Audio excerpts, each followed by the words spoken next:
Troy. Ganyan pa rin. Ang boto ko. Nasaan ka ng mga oras na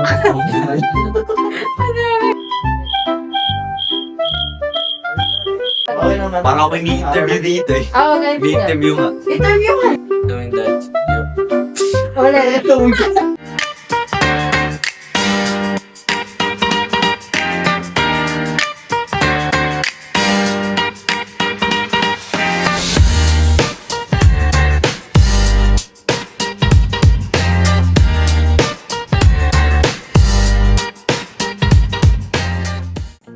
Experience ko, syempre, sobrang saya, sobrang nakaka-fulfill kasi may mga nakakailig na bagong tao kay Lord, nakilala nila kung yung kabutihan ni Lord, yung sacrifice niya na ginawa sa cross. And syempre, nakilala mo sila, may mga napapahinggang experiences na nakaka-motivate din sa sarili mo.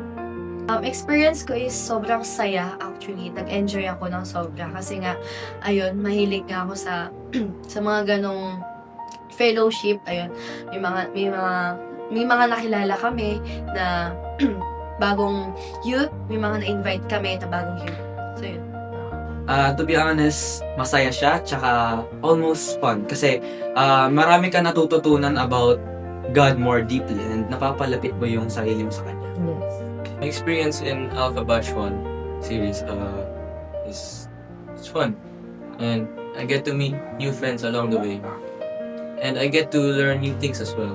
Ayun, sobrang na-enjoy ko din siya kasi bukod sa nagsishare ng mga yung mga opinion, kapag every time meron ng mga question, nagsishare kahit na yung mga personal na experiences, ganyan na hindi ko alam dun sa mga nakakasama ko dito ng mga youth.